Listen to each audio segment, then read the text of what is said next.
lebih sering disebut Tahuna, begitu ya Panglima Kodam ya. Dan kalau kita hari ini, kita tidak berbicara tahun 92, hari ini kita naik kapal itu kira-kira dari Manado 8 jam ya, kira-kira Pangdam ya, kira-kira 8 jam ke arah pulau ini.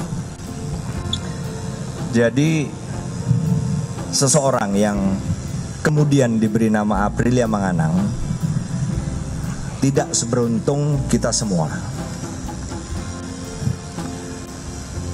Jadi saat dilahirkan, anak ini memiliki kelainan pada sistem reproduksinya yang dalam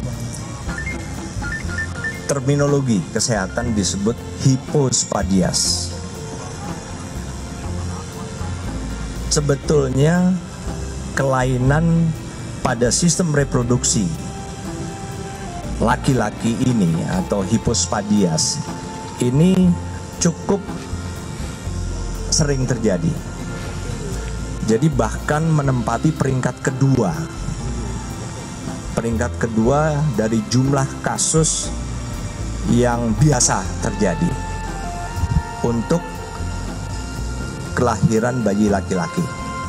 Jadi menurut data saat ini, di setiap 250 bayi laki-laki yang lahir itu ada satu yang mengalami kelainan atau hipospadias, atau 4 orang dalam 1000 setiap 1000 kelahiran bayi laki-laki.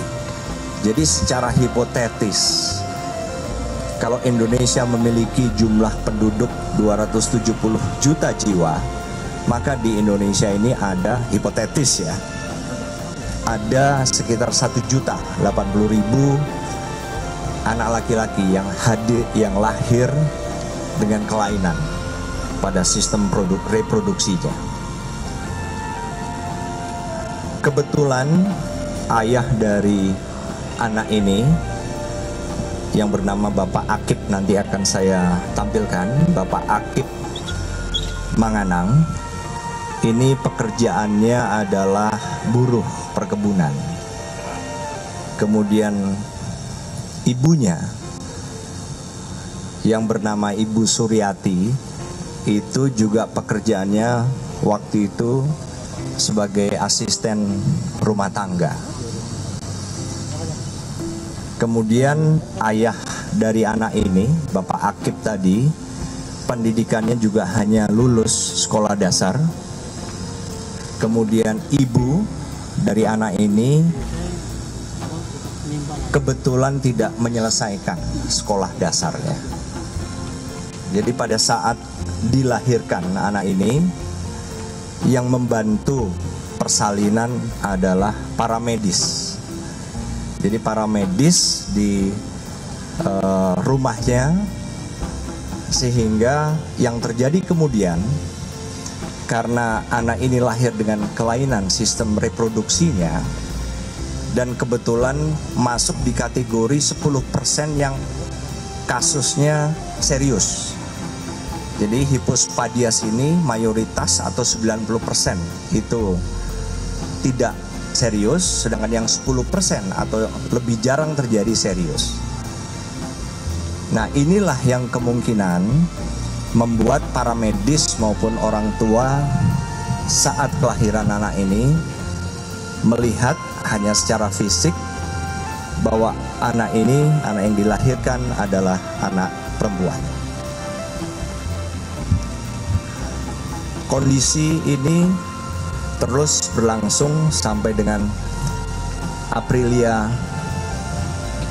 Manganang sekolah dasar SMP di Tahuna, kemudian pindah SMA ke Manado, kemudian sampai akhirnya tahun 2016 Angkatan Darat melihat prestasi dari anak ini. Itulah kenapa pada saat itu Angkatan Darat memutuskan untuk merekrut Aprilia Manganang dalam satu program juga diukur sehingga secara faktual dan ilmiah kita bisa meyakini bahwa Sersan Manganang lebih memiliki hormonal yang masuk dalam kategori normal laki-laki. Kemudian pemeriksaan radiologi juga dengan MRI juga menyatakan hal yang sama. Sehingga kami sampaikan hasil pemeriksaan lengkap ini kepada Sersan Manganang dan apa yang bisa dilakukan. Jadi memang yang diperlukan karena kasusnya tadi adalah hipospadias yang termasuk serius, sehingga harus dilakukan namanya corrective surgery atau operasi korektif sebanyak 2 kali. Sersan Manganang sudah menjalani corrective surgery yang pertama. Nanti secara umum hasilnya baik dan kita bisa tampilkan ya.